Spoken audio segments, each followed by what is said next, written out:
પણ ક્યાંક પ્રગટ છે, ક્યાંક અપ્રગટ છે.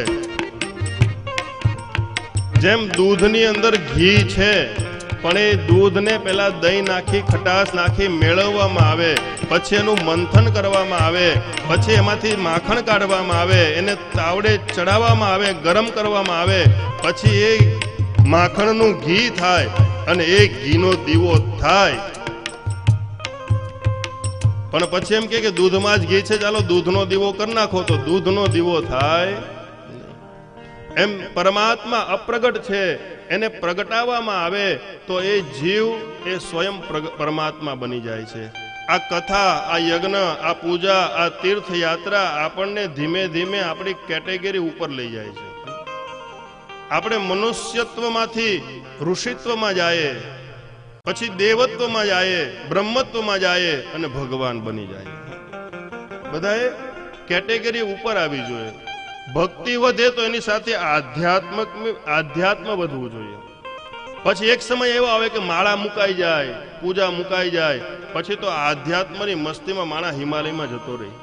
એને પછી યજ્ઞની જરૂર ન પડે, એને બહુ માળાની જરૂર ન પડે. કેમ કે એની ઉન્નતિ થઈ જાય. ઉન્નતિ આધ્યાત્મ વધવું જોઈએ. ભક્તિ તો બહુ વધે, ભીડ બહુ મંદિરમાં લાગે, પણ આધ્યાત્મ શૂન્ય ભક્તિ વધે છે. બહુ બધા પબ્લિક તો બધે જ હોય છે, પણ આધ્યાત્મક બહુ બધા હોતા. આધ્યાત્મક વૃદ્ધિ ક્યારે થાય કે જ્યારે શિવ પુરાણ આપણે ઘેરે વાંચ્યું હોય તો. હું કહું એ તો ભગવાન, એ તો મારે એનું સત્વ, એનું તાત્વિક તમારી સામે નાની નાની વાતો મારે મૂકવી છે. જે શિવ પુરાણમાં લખ્યું છે એ મારે તમારી આગળ ગાવાનું છે. જે શિવ પુરાણમાં છે એ જે છૂટી ગયેલું છે, તો મને એમ લાગે કે આ મારે કહેવું જોઈએ, એ નાની નાની વાતો કરું. પણ તમારે પણ તમારી ઘરે શિવ પુરાણ રાખવું જોઈએ અને વાંચવું જોઈએ. અને દાદા ન વાંચો ને તોય કાંઈ નહીં, પણ તમારી ઘરે રાખવું જોઈએ. વાંચતા નહીં, તમે તમારા ઘરમાં શોપીસમાં મૂકી દેજો, કબાટમાં મૂકી દેજો શિવ પુરાણને, કોઈ દી વાંચતા નહીં. પણ કાલ ઉઠીને તમારા દીકરાનો દીકરો જદી શિવ પુરાણ ખોલશે ને, તમારી 21 પેઢી તરી જાય.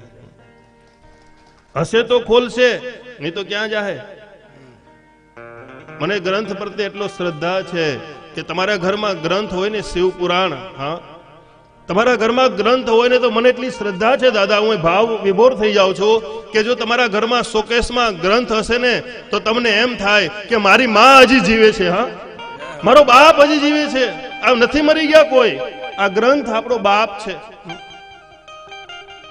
બધા નાશવંત છે, બધા સંબંધ છૂટી જવાનો છે, પણ આ ગ્રંથ પડ્યો હોય ને તો એટલું તો રાખવાનું કે મારી માં હજી જીવે છે, આ મને ખવડાવે છે, આ મને પીવડાવે છે, આ મને હજુ ભરણ પોષણ કરે છે. ગ્રંથ વસાવવો જોઈએ, શિવ પુરાણ વસાવવું જોઈએ. શિવ પુરાણ છે ને ખાલી 300 રૂપિયાનું આવે. 300 રૂપિયામાં અત્યારે કોઈ જમવાય આપતું નથી હોટલમાં. નાનું એવું 300-400 રૂપિયાનું શિવ પુરાણ આવે, આપણા ઘરમાં હોય. 200 રૂપિયાનું ગરુડ પુરાણ આવે, આપણા ઘરમાં ગરુડ પુરાણ હોવું. જો આપણા ઘરમાં મહાભારત પણ હોવું જોઈએ. મહાભારત જે છે એ 5 ભાગમાં છે, એટલે એ તમને 3300 રૂપિયામાં આવે. અને ગ્રંથ હંમેશા ગીતા પ્રેસ ગોરખપુરના લેવા.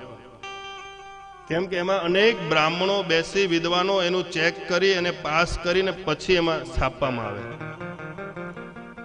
એટલે એ ગ્રંથ આપણા ઘરમાં હોવા. ગ્રંથ ન હોય તો આપણને કોઈ સન્માર્ગ ન બતાવે.